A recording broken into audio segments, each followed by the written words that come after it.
Hey guys, it is Carl Brown from GuitarLessons365.com. We're going to continue our look at Reelin In The Years by starting here with the interlude section. Now this one happens, where does this happen? The minute and 58-second mark. Now this is played by Jeff Baxter, so on the recording. And he does both harmony guitar parts. And it's a little bit tricky to kind of memorize. It's not that tricky to play except for the endings. And the endings usually change each time, and there's some kind of a pretty quick little legato licks in there. All right, so we're still in standard tuning here. Now let's start here with just the rhythm guitar part. The rhythm guitar part is just kind of based around a G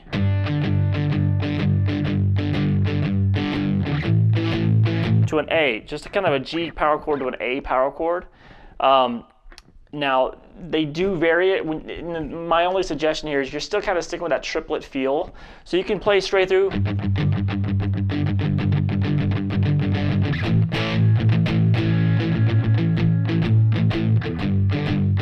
And then you kind of lay back and just do the kind of the triplet 8. And then when you hear the hits, you kind of hit with them too. But it's just between those two chords. So the feel is kind of the same that you've been doing for the entire song. Just kind of stick with that. You know, the real cool stuff is the little lead lines here. So let's take a look at this first one. Now this is the lowest harmony part. Sounds like this.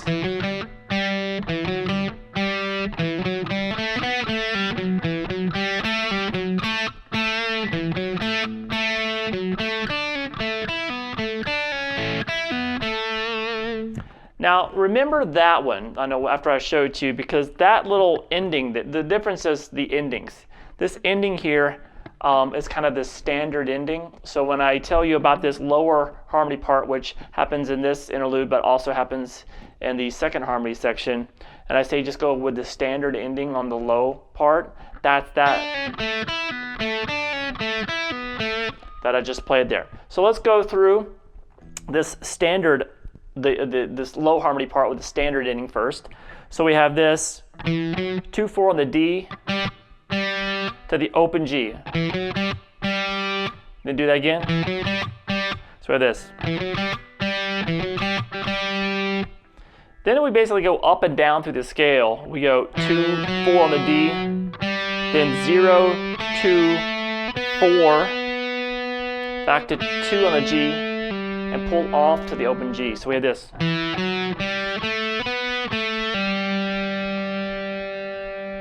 All right, then we go back down all the way to the 4 on the D, back down to the 2. So you kind of went all the way up and back down. So we get this so far. And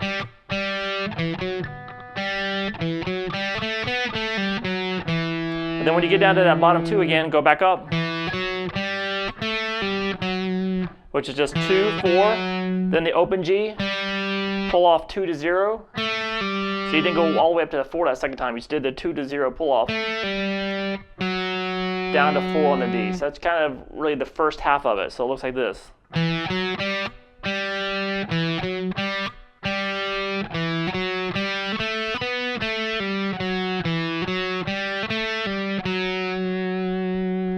All right, and then we get that where we kind of accent that note and start up top again. We have right here, second fret on the G twice, and then 2 to 4 on the D, and then back to that G, the second fret on the G string twice again. So we have this. So we have this. And then in that, 4 on the D, 2 on the G. So we have this. Now here comes the first ending. It looks like this. So what we're going to do first is do a bar across the second fret, and unless you want to skip down every time, but you should do a little bar across the second fret of the G and the B string. You're going to pull off 3 to 2 on the B, then go over and play that second fret there on the G string. Now you can lift up that bar. You're going to do a pull off from the 5th fret of the B string to the open B, back to the 2nd fret on that G. So we have this. Then just repeat that. So that's the first ending.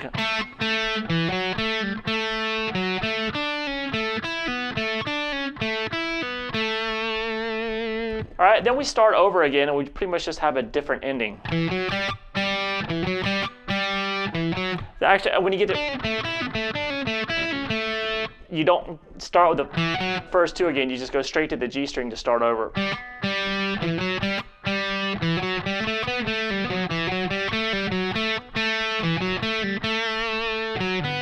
Now this second ending here, instead of going 4 to 2 and then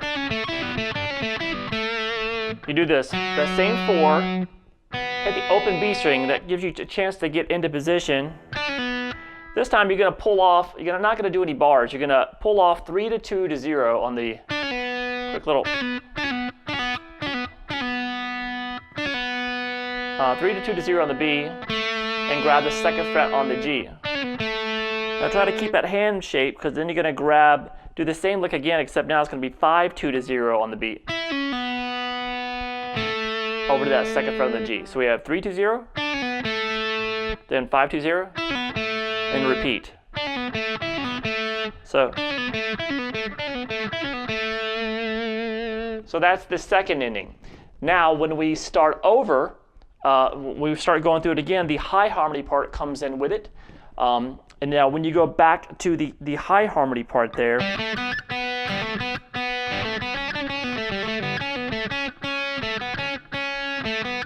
you're always going to, for the low harmony part, it's going to continue playing. It's always going to do the first ending version. So the standard version that we talked about. So as soon as the high harmony part comes in, it's going to have its thing. And the low harmony part that's going with it is going to be the first version, the first ending that we did. All right, so from there, let's learn the high harmony part. It sounds like this.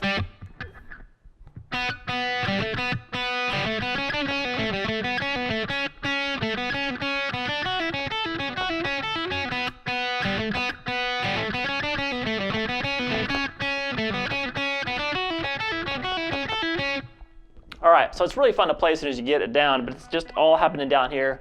It's good picking exercise and everything. So the open B, and it's kind of similar, but everything's just kind of moved up.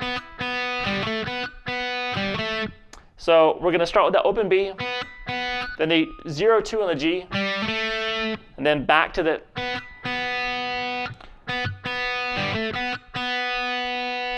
on the 0 2, then back to the open B. So this. Back to the 0 2. And then we go up and down through the scale like we did in the lower harmony part.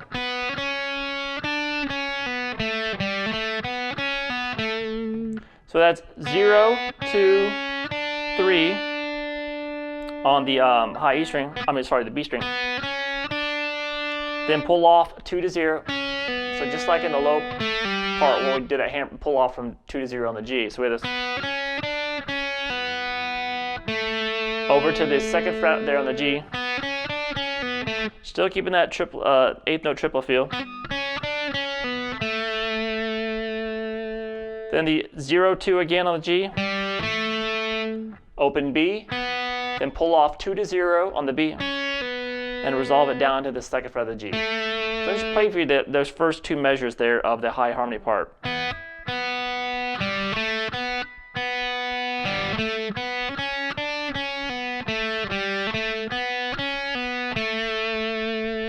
All right, so yeah, it's a lot of notes, a little bit difficult to memorize, but just trying to find like the repetitive parts there for you to focus on. So then we're to the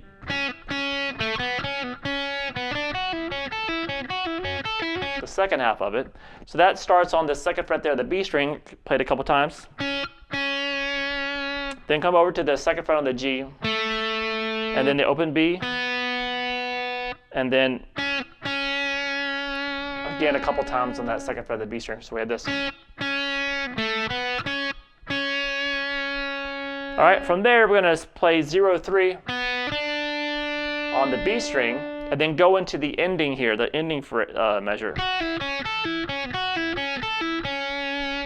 So this one's not that difficult. You're going to pull off 2-0 on the high E string, go over to the second fret there on the B. Then the same thing, except now you're going to pull off from the 5th fret on the high E string, back down to the 2 on the B. Do the pull off from the 2nd fret on the high, just repeat what we just did. So you do that twice. And start over again.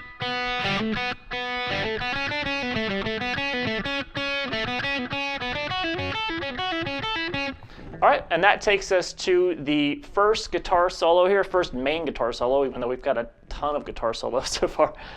So this is the main solo. This happens, let's see if I can find the 2-minute and 26-second mark of the song. All right, so this is what this solo sounds like.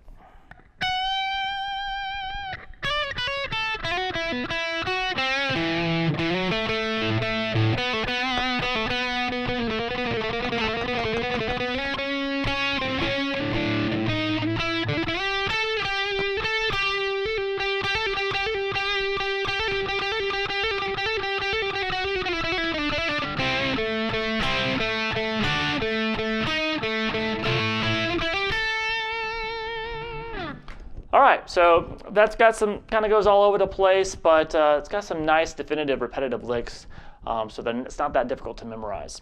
So let's start here with a bend from, you're gonna bend kind of a half step bend. Sometimes you want to dig into it, maybe do it from 3 frets, but you can just do it from the 14th fret, bend half step up to the 15th. And then, so that's kind of tricky. So we're gonna, so it's gonna slide from 9 to 10 on the high E string, and then kind of quick little hammer between 7 and 9 on the high E, and then down to 5. So with this.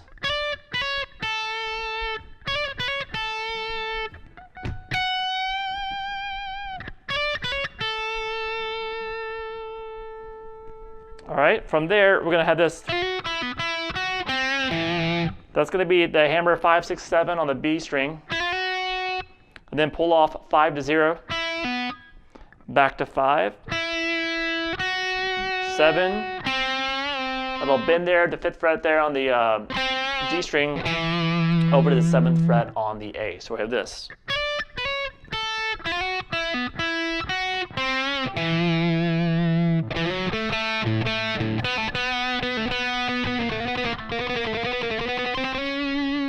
All right, so from there, when we get down to the 7th fret, we're gonna slide up to the 9.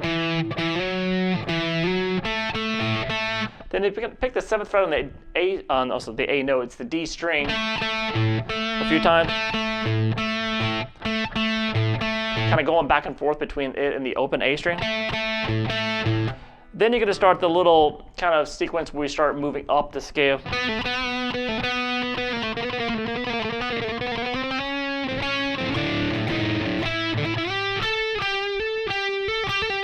All right, so what's going on there? So just kind of pulling off 9 to 7 on the D string a couple times.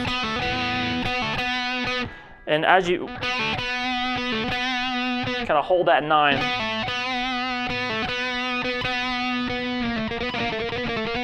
and then he starts kind of rapidly picking, going 9, 8, 7, back to 8. Kind of like a 4-note repeated lick.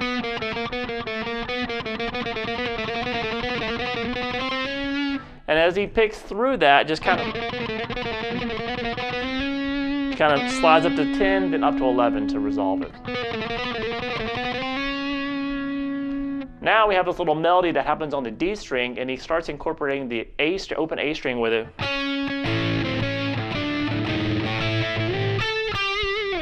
All right, so we're gonna just, after you get to that 11th fret there, after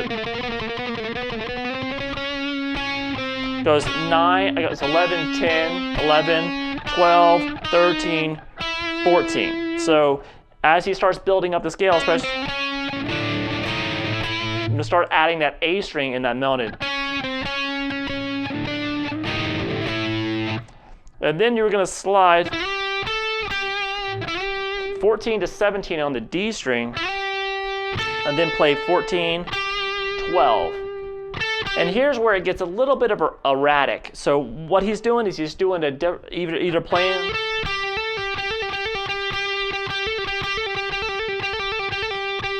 he's just playing between the 12th and 14th fret there. He's either picking them,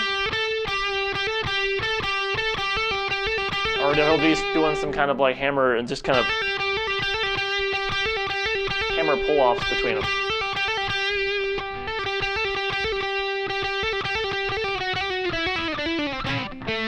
And then he starts descending with it. So he takes the same lick, hammer pull between 12 and 14, then 11 and 12, then 9 and 11, and 7, 9. And then when he gets down to the 5th fret, we have the double stops here at the 5th fret of the G and the B together, over to the 7th fret on the D.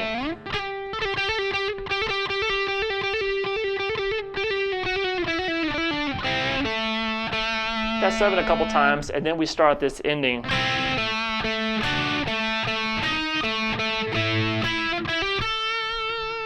Now, you can do the ending like this too, so I'll give you a couple different ways, because it sounds like there's a little overdub in there. But we're gonna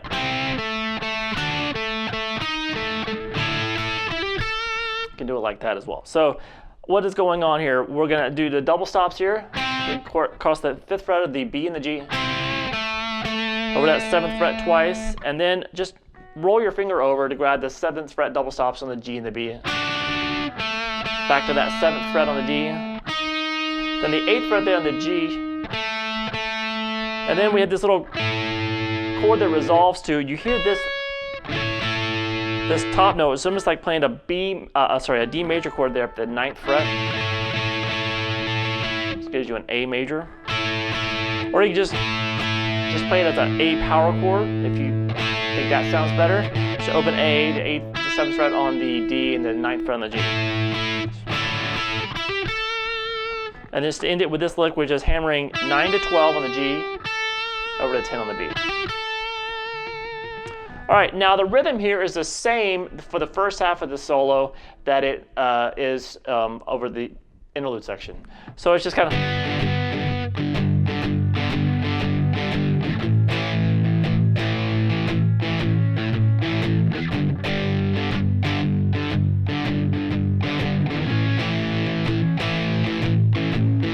And then he starts going the G.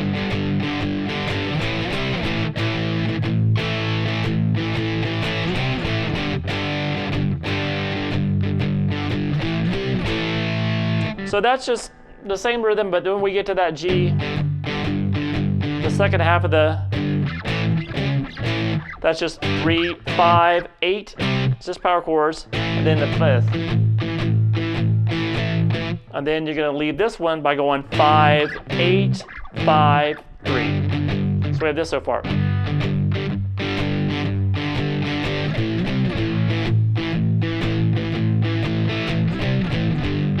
And back here, and then in this one with 3, 5, 10, 8, 5.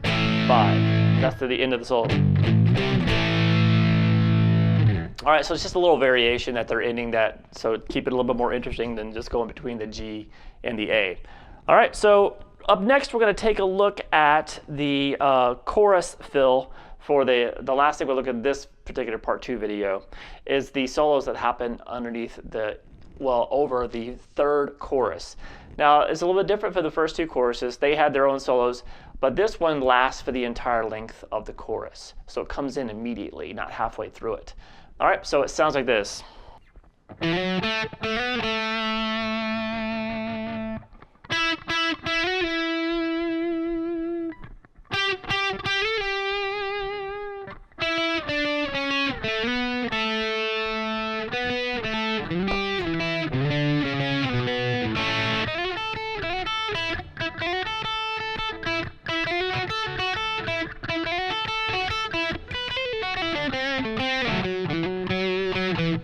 All right, so that ending there is a little bit on the recording. This is kind of very low in the mix and it's very erratic. So he's just kind of messing around with a couple different licks, and I'll show you what those are.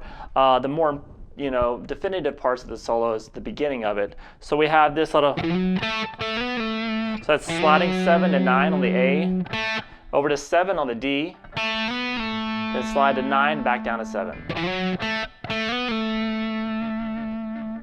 And then we had the 9th fret on the G. Pick that a couple times. Slide up to 11, back down to 9. Same thing starting at the 12th fret. 12, up to 14, back down to 12. Now this part sounds very disjointed right here on the recording. And it's just kind of built around octaves. Kind of probably hybrid picked. So that's going to be the 9th fret on the G and the 12th fret on the high string. Then move that down 2 frets. So I'm picking the low G string first, and then with my middle finger grabbing the top note, kind of making them kind of punchy. And then same thing at the 7th fret, then 6. Then come down here and slide into the 4th fret. I'm just kind of calling out the fret of the first finger, but you know what's going on with the pinky as well. Down to 2. So we have this. All right, then he starts a longer kind of octave phrase. All right, so that starts there where we ended here, this B octave. So 4th fret there, then the 2nd fret, and then you're going to change over to the low note being on the D and the top note being on the B string. You're going to be up at the 5th fret, then down to 2.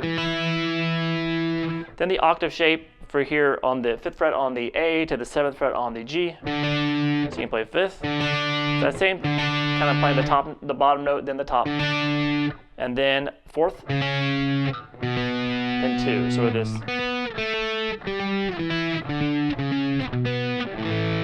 Into an A major chord. Now here is where he starts kind of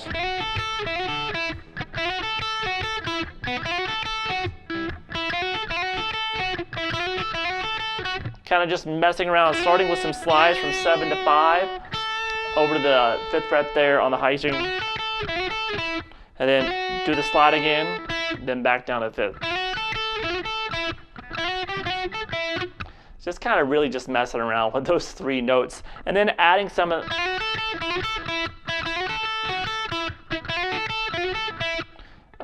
there's not really kind of a pattern to it. You'll just do these little hammer-ons or slide into.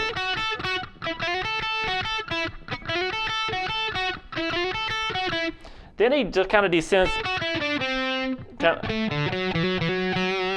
It's very hard to hear in the mix here, so it's kind of just. So you can pretty much do whatever you want. But a good way of kind of getting down is in 5th fret on the high E string, pull off 7 to 5, and then kind of a bend there on the 5th fret on the G.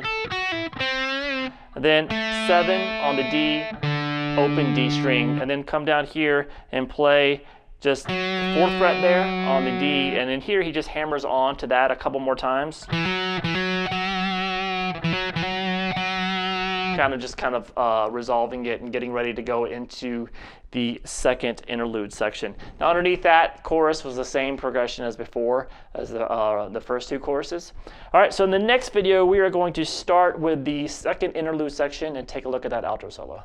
I'll see you there.